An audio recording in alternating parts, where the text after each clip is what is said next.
The champagne glass shattered against the marble floor, sending crystal shards dancing across the Royal Palace Hotel's grand ballroom, but nobody noticed.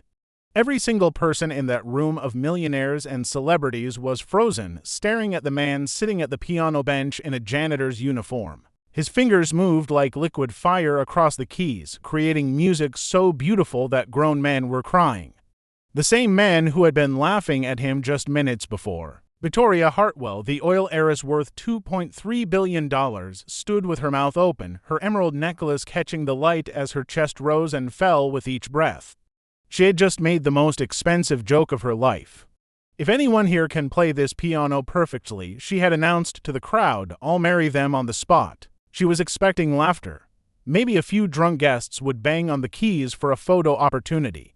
What she wasn't expecting was Marcus Johnson, the quiet janitor who cleaned these very floors every night, to step forward and say those 4 words that would change everything. "Do you mean that?" But we're getting ahead of ourselves. To understand how a 28-year-old janitor brought a room full of billionaires to their knees with nothing but music, we need to go back to the beginning of that night. The Royal Palace Hotel's anniversary gala was the social event of the season. 500 of the city's wealthiest and most powerful people gathered under crystal chandeliers worth more than most people's houses. The theme was classical elegance, and no expense had been spared. Victoria Hartwell made her entrance at exactly 8:30 p.m., fashionably late as always. At 35, she had inherited her father's oil empire and tripled its value. Forbes called her the Queen of Black Gold. Tonight, she wore a custom Valentino gown that cost more than a luxury car. She moved through the crowd like royalty, accepting compliments and air kisses from people who both feared and envied her. Victoria had a reputation for being brilliant in business but ruthless in personal matters. She had been engaged 3 times but never married, leaving each fiancé when they failed to meet her impossibly high standards. "Victoria, darling," called Amanda Sterling, the governor's wife. "You look absolutely stunning tonight." "Thank you," Victoria replied with her practiced smile. "Though I have to say, these events are becoming predictably boring. The same faces, the same conversations, the same pretentious classical music playing in the background." She gestured dismissively toward the corner where a string quartet performed. Whatever happened to surprise, to passion, to real talent? As if summoned by her words, her eyes fell on the grand piano sitting silent near the far wall.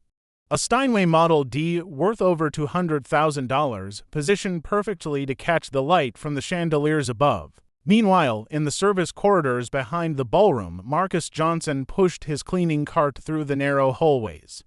He wore the standard hotel uniform, navy blue shirt, black pants, and a name tag that read Marcus, housekeeping. At 28, Marcus had been working at the Royal Palace for 2 years. He was punctual, polite, and practically invisible to the guests, which was exactly how he preferred it. But Marcus carried a secret that none of these wealthy patrons could have imagined. Back in the ballroom, Victoria had migrated toward the piano with her usual entourage of admirers and business associates. She ran her manicured fingers along the piano's polished surface. "You know what's funny?" she said, her voice carrying that particular tone wealthy people use when they're about to say something they think is clever. "My father spent a fortune on piano lessons when I was young. Russian masters, European conservatories, the works. And here sits this beautiful instrument, completely silent." Robert Chase, a tech billionaire, laughed. "Maybe you should give us a performance, Victoria." "Oh, I gave up on that years ago," she said with a wave, "but it makes me wonder. In a room full of supposedly cultured people, can anyone actually play this thing?"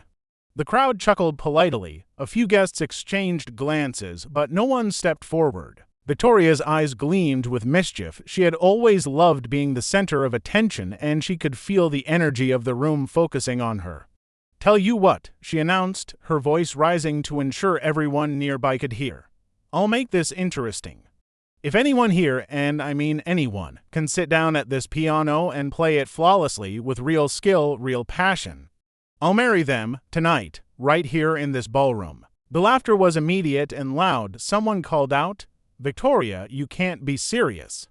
"Oh, but I am," she replied, climbing onto a chair to address more of the crowd.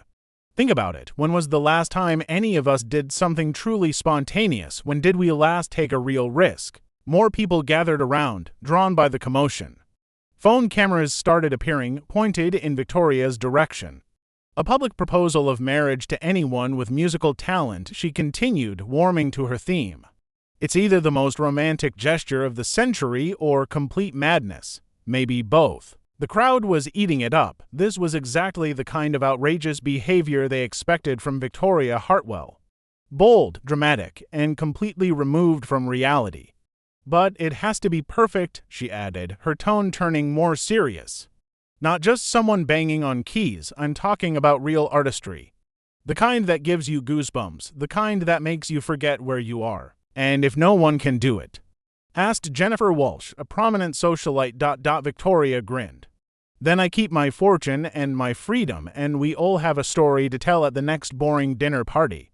The applause was enthusiastic. Someone started a slow clap that spread through the immediate crowd. Victoria basked in the attention, completely confident that she had created the perfect risk-free spectacle. After all, who in this room of investors and heirs and trust fund babies would possibly have the musical skill to take her seriously? That's when the ballroom doors opened and Marcus Johnson walked in. Marcus wasn't supposed to be in the main ballroom during events. His job was to maintain the service areas and prepare for the post-party cleanup. But he had heard the music, or rather the lack of it, and something had drawn him toward the main doors. He stood in the doorway for a moment, taking in the scene. The crowd gathered around the piano, Victoria perched on her chair like a queen holding court, the laughter and chatter filling the air. And then he heard her words, real artistry, the kind that gives you goosebumps. Marcus felt something stir in his chest, something he hadn't felt in a long time. He had been 8 years old when his grandmother first sat him down at her old upright piano. Music lives in your heart before it ever comes out your fingers, she had told him. And when it does come out, it should mean something. For the next 10 years, that piano had been his refuge. When his parents worked double shifts, when bullies made school unbearable, when the world felt too heavy for a young boy's shoulders, he would lose himself in music. He had been good, really good enough to earn a scholarship to the conservatory, good enough to dream of concert halls and recording contracts. But dreams don't pay rent, and when his grandmother got sick, someone had to take care of her. Someone had to work, the piano lessons stopped. The dreams got packed away. And for the last 10 years, Marcus had convinced himself that part of his life was over, until now. He stepped into the ballroom, his cleaning cart forgotten in the hallway. The crowd was thick around the piano, but he could see Victoria clearly, still holding court. "Excuse me," he said quietly. No one heard him. The conversation continued, punctuated by more laughter. "Excuse me," he said again, louder this time. A few people at the edge of the crowd turned. Their expressions shifted from confusion to mild annoyance when they saw his uniform. "I think you're in the wrong place," said a man in an expensive tuxedo. "The service entrance is." "I heard what you said about the piano," Marcus interrupted, looking directly at Victoria. The conversation began to die down as more people noticed him. Victoria turned, her eyebrows raised in surprise. "I'm sorry, who are you?" she asked. "Marcus Johnson, I work here." Victoria glanced at his uniform, then back at his face. "And you're here because..." Marcus took a deep breath. This was it, the moment that would either change everything or humiliate him in front of 500 of the city's most powerful people. "Because I want to know if you meant what you said. About marrying whoever can play that piano." The silence that followed was deafening. For a moment, no one moved, no one breathed. Then the whisper started, "Is he serious? Someone call security. This is awkward." Victoria stared at Marcus, her mind racing. She had expected her challenge to be met with laughter and maybe a few drunken attempts from fellow socialites. She hadn't expected this. A janitor, a black janitor in work clothes, standing in the middle of her elegant party, asking if she was serious about her outrageous proposal. Her first instinct was to have him removed. The situation was becoming uncomfortable, and she could feel the energy in the room shifting from amused to awkward. But something in his eyes stopped her. There was no desperation there, no grabbing for attention or money. Just a quiet confidence that she found intriguing. "You want to play the piano?" she asked, her voice carrying clearly across the now silent crowd. "Yes, ma'am. And you think you can play it well enough to double quotes," she gestured vaguely, "meet my standards?" Marcus nodded once. "I think I can." The crowd was growing. Word was spreading through the ballroom that something interesting was happening near the piano. More phones appeared, cameras aimed at the unlikely confrontation. Robert Chase laughed nervously. "Victoria, you can't be considering this." "I mean," added Jennifer Walsh, "this is supposed to be fun, but—" "But what?" Victoria interrupted, her tone sharp. She was aware of the cameras, aware that whatever happened next would be recorded and shared. Her reputation for bold decisions was on the line, and despite herself, she was curious. "I made an announcement to this entire room," she said, her voice growing stronger. "I gave my word. Are you suggesting I should break it because of who's accepting the challenge?" The question hung in the air like a challenge itself. Several guests shifted uncomfortably. "Of course not," Robert backpedaled quickly. "It's just unusual." "Unusual," Victoria repeated, her eyes never leaving Marcus. "Yes, I suppose it is." She stepped down from her chair and walked closer to him. Up close, she could see that despite his calm exterior, his hands were slightly trembling. "What's your name again?" "Marcus Johnson." "Marcus Johnson," she repeated. "And you work here as a janitor, housekeeping. And you learned to play piano?" "From my grandmother. She was a church pianist." Victoria nodded slowly, the crowd pressed closer, hanging on every word. "Well, Marcus Johnson," she said finally, "I suppose we're about to find out if you're as good as you think you are." She gestured toward the piano bench. "By all means, show us what you've got." Marcus walked toward the piano as the crowd parted to create a path. His heart was pounding, but his steps were steady. Behind him, he could hear the whispers continuing. "This is going to be a disaster. Someone should stop this. I feel bad for him." He reached the piano and stood there for a moment, his hand resting on the polished wood. It had been 3 months since he'd touched a piano. 6 months since he'd played anything more complex than Happy Birthday at his niece's party. But as he looked down at the keys, he felt something awakening in his chest. Something that had been sleeping for a very long time. He sat down on the bench and adjusted his position. The crowd had formed a semicircle around him, phones out, faces expectant. Victoria stood directly in front of him, arms crossed, expression unreadable. "What are you going to play?" she asked. Marcus looked up at her, then at the crowd of faces surrounding him. All these powerful, wealthy people waiting for him to fail. Waiting to confirm what they already believed about who deserved to be here and who didn't. "Something my grandmother taught me," he said simply. He placed his hands on the keys and paused. In that moment, he thought of her. Grandma Rose, who had worked 3 jobs to keep food on the table but had never missed teaching him his weekly lesson. Who had told him that music wasn't about showing off or impressing people. Music, she had said, is about truth. When you sit down to play, you tell the truth with your fingers. Everything else is just noise. Marcus took a deep breath and began to play. The first notes were soft, tentative, a simple melody that seemed to float across the room like a whispered conversation. Some people in the crowd exchanged glances. This wasn't what they had expected from a dramatic challenge, but Marcus wasn't finished. His left hand joined in, providing a gentle bass line that gave the melody structure and depth. The simple tune began to evolve, becoming more complex without losing its essential beauty. The whispers in the crowd gradually died down. Despite themselves, people were beginning to listen. Then Marcus did something that made everyone in the room take notice. He shifted the melody into a minor key, transforming the gentle tune into something haunting and profound. His right hand began to dance across the higher keys, creating cascading runs that seemed to float above the main theme like birds in flight. "Oh my God," someone whispered. Victoria's arms slowly uncrossed. Her expression was changing from skeptical amusement to something else entirely. Marcus's playing grew more confident. The music swelled, filling every corner of the enormous ballroom.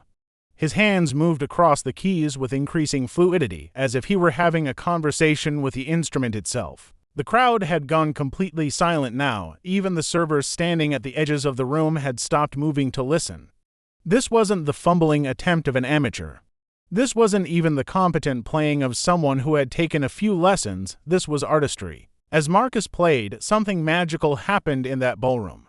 The music seemed to strip away all pretense, all social barriers, all assumptions about who belonged and who didn't. His grandmother had taught him this piece, a traditional spiritual that she had learned from her own grandmother, but Marcus wasn't just playing it.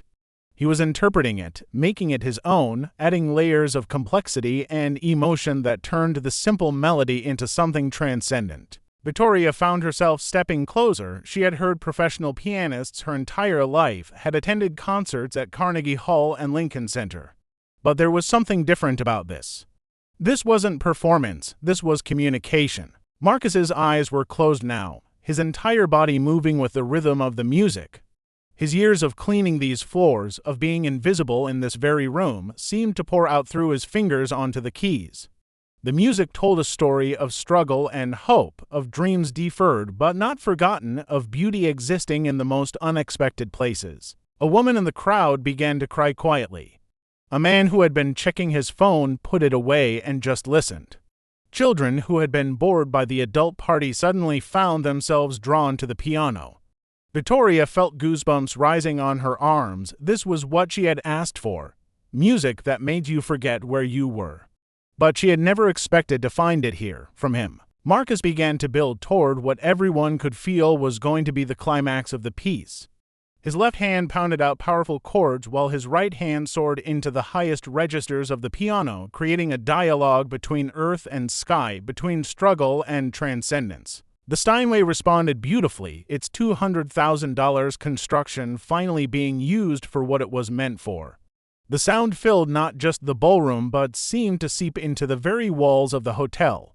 And then, just when it seemed the music couldn't become any more powerful, Marcus did something unexpected. He brought it back down to that simple, gentle melody he had started with. But now it carried all the weight and beauty of everything that had come before. It was the same notes, but they meant something completely different. The last chord rang out across the ballroom and slowly faded into silence. For a moment, no one moved. No one spoke, then Victoria began to clap. The applause that followed was unlike anything the Royal Palace Ballroom had ever heard. It wasn't the polite, measured clapping of a charity auction or the enthusiastic but brief appreciation of a good speech. This was raw, emotional, spontaneous applause that seemed to come from somewhere deeper than social obligation. People weren't just clapping, they were cheering, whistling, calling out praise. Several guests were openly crying. Others stood with their hands over their hearts, still processing what they had just experienced. Marcus sat at the piano bench, his hands resting on his knees, looking somewhat overwhelmed by the response. He had poured everything into that performance, years of suppressed dreams, decades of music that had lived only in his heart. Victoria stood directly in front of him, her face flushed, her eyes bright with something that might have been tears. "Marcus," she said, her voice barely audible over the continuing applause. He looked up at her. That was ... She struggled for words. "That was the most beautiful thing I've heard in my entire life." The crowd was pressing closer now, everyone wanting to congratulate him, to touch the magic they had just witnessed. But Victoria held up her hand and, remarkably, the room quieted. "I made a promise tonight," she announced, her voice carrying clearly. "I said that anyone who could play this piano with real skill, real passion, would earn my hand in marriage." The crowd went silent, hanging on every word. "Marcus Johnson," she continued, "you have just proven that true artistry has nothing to do with money, education, or social status. It comes from the heart. It comes from truth." She paused, looking around the room at all the faces watching her. "But," she said, and Marcus's heart sank, "I think we both know that marriage isn't really what this moment is about." She turned back to him. "What this is about is recognition, opportunity. Making sure that a gift like yours doesn't stay hidden in service corridors and supply closets." Victoria reached into her purse and pulled out her phone. "Marcus, I want to offer you something. Not my hand in marriage. I think we can both agree that was a rather dramatic way to make a point, but I want to offer you a chance." She showed him her phone screen. "I'm calling my friend David Chen. He's the director of the Metropolitan Music Foundation. They provide scholarships, performance opportunities, recording contracts for artists who might not otherwise get discovered." Marcus stared at her, barely believing what he was hearing. I'm also, she continued, going to personally fund whatever education or training you might want to pursue. And I'm going to make sure that every person in this room tonight knows that they just witnessed something extraordinary. The applause began again, but Victoria held up her hand once more. But most importantly, she said, I'm going to make sure that you never have to clean another floor unless you want to. Your music belongs in concert halls, not custodial closets. Marcus finally found his voice. Ma'am, I don't know what to say. Say you'll let me help you share this gift with the world. Marcus looked around the room at all the faces watching him. These people who had assumed they knew who he was based on his uniform, his job title, the color of his skin. Now they were looking at him like he was something miraculous. But the most important face in the room was Victoria's. And in her eyes, he saw something he had never expected to find among the wealthy and powerful. He saw respect. Yes, he said simply. Yes, I'll let you help. The ballroom erupted once more, and this time the applause seemed like it might never end. As Marcus stood up from the piano bench, he thought about his grandmother. About the little girl who had learned to play in a rural church, who had worked 3 jobs but had never stopped believing that music could change the world. She had been right, and somewhere in the crowd of millionaires and socialites, a hotel manager was quietly pulling out his phone to call in Marcus's replacement for the next day's shift. Because Marcus Johnson, the janitor who had shocked a ballroom full of billionaires, would never need to clean another floor again. This story reminds us that talent and worth exist in every corner of society, often hidden behind assumptions and stereotypes. Sometimes all it takes is one moment, one opportunity, one person willing to step forward and show the world who they really are.